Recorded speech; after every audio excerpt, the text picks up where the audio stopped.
Hello everyone and welcome to this new episode of the series of podcasts by the French-Ukrainian Chamber of Commerce and Industry. You are with Sébastien Gobert and I am pleased today to welcome my guest, Laurent Germain. Hello Laurent. Hello Sébastien. Laurent, you are the CEO of Egis for more than 1 year now, and you've been recently appointed as the chairman of the France-Ukraine Business Council at MEDEF International. MEDEF is, of course, the largest representative organization of French businesses. So first off, congratulations. Thank you.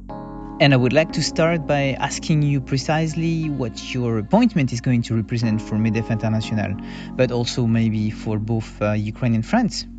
Well, first of all, I'm absolutely delighted. I'm honored and I'm very excited to become the chairman of the French-Ukraine Business Council of MEDEF International.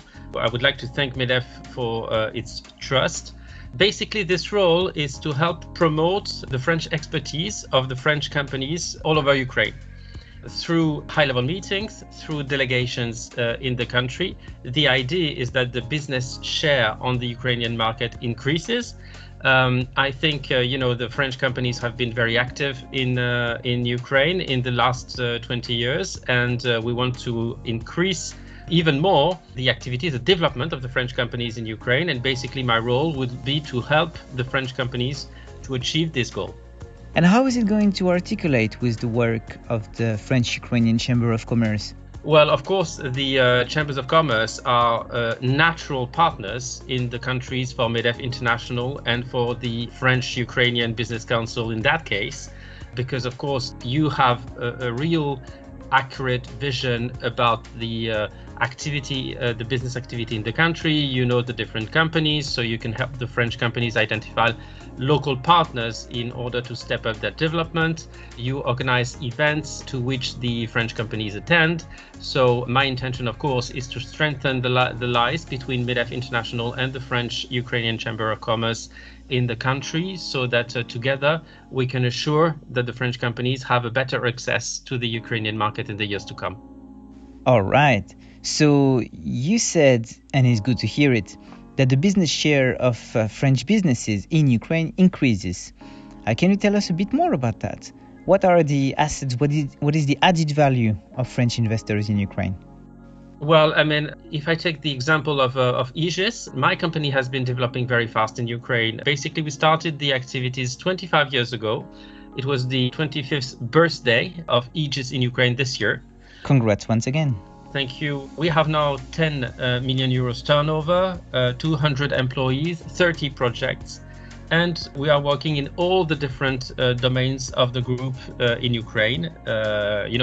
Egis is an engineering and O&M company, a worldwide leader, and we are doing infrastructure projects all over Ukraine, like the Kharkov Metro, where we are doing the project management. We are doing the development of the transport master plan for Ukraine. So obviously, it shows that Ukraine, for a French company, has a huge potential.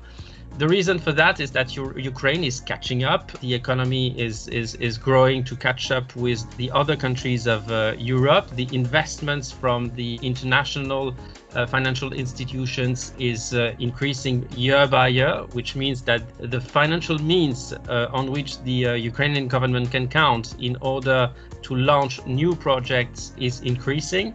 That's why French companies are very much interested into this market and are opening new offices. If I take again the example of Egis, of course we started in Kiev, but we have now local offices in Lvov, in Kharkov, in Poltava, in Mariupol, which means that we are now operating all over the country. Let me follow up on something. You said that Ukraine is catching up. Is this something that we still see today, 1 year and a half after the beginning of the pandemic? Yes, absolutely. We see that there is a strong recovery forecast for Ukraine. There are a lot of projects in the infrastructure field. You know that infrastructure is a domain which sends, the signal about the economy. When you are launching infrastructure programs, it shows that you have trust in the future, that the economy is developing. And you have, infrastructure projects all over Ukraine in various domains.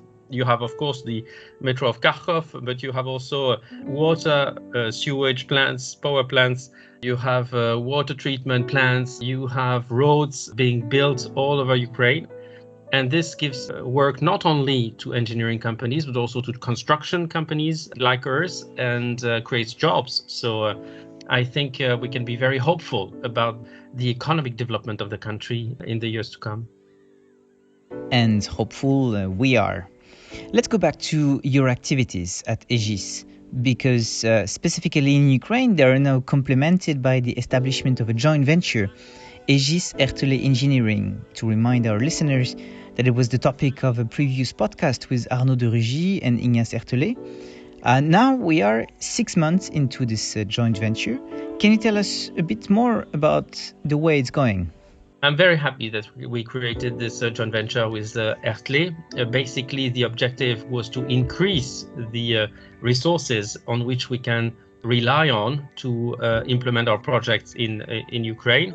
Because Ukraine, as any other countries, is a very competitive market when it comes to recruiting engineers. So the idea to partner with Ertelet was to benefit from the very qualified resources of this company, also to do the business development in the country with Ertelet.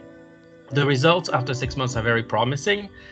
We have won a number of projects together in the JV, and we have made the teams from Egis and Ertelet work together.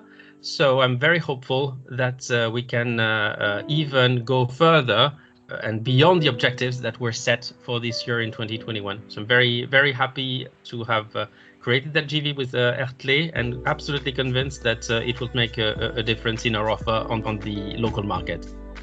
And not only local, but really regional, because we see that Egis and Egis Ertelet Engineering use Ukraine as a hub to reach out to different markets in the CIS. This is absolutely true. Ukraine and Kiev is the regional hub for all the business that we are winning, also in the whole Central Asia, especially in Uzbekistan, Georgia, Kazakhstan, and other countries of Central Asia. So we absolutely need also to increase the ability to perform these projects in Ukraine. So we will continue to hire a large number of Ukrainian engineers, not only to target the Ukrainian market and implement the projects that we are doing in Ukraine, but also to win projects in Central Asia and be able to implement them in the studios, engineering studios that we have at Egis and with Ertelet in Kiev. Well, that sounds very promising and also very encouraging precisely now at a time the world is trying to pull out from the pandemic.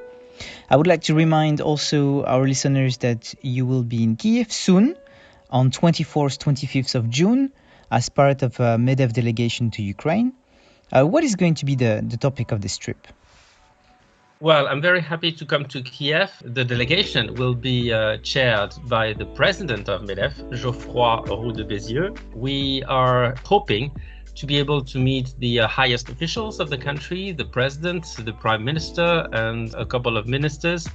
The idea is to give some more visibility to the French companies operating in Ukraine, but also to the companies not operating right now in Ukraine, but which are interested by the Ukrainian market, especially the French SMEs, because the big groups are already, for most of them, on the Ukrainian market. The idea is also to give visibility to the different ministries and officials, to the expertise which lies in the French SMEs and in the French startups, because I'm absolutely sure that there are some great opportunities on the Ukrainian market. So it is to reaffirm the commitment of the French firms at the highest level and also present some expertise by the big groups, but also from the SMEs and startups from France. Great. And again, a follow-up question. Is it easy for French investors to settle in Ukraine? I mean, compared to other countries, you know.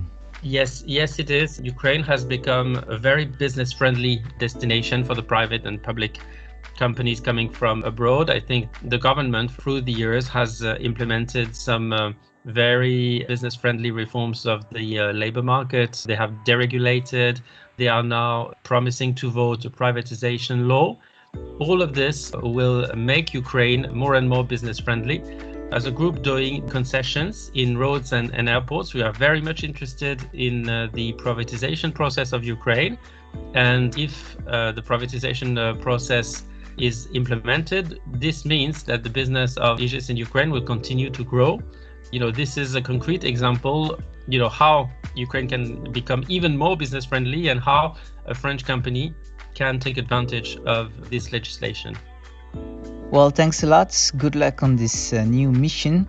And we're really looking forward to seeing you again in Ukraine. Thank you.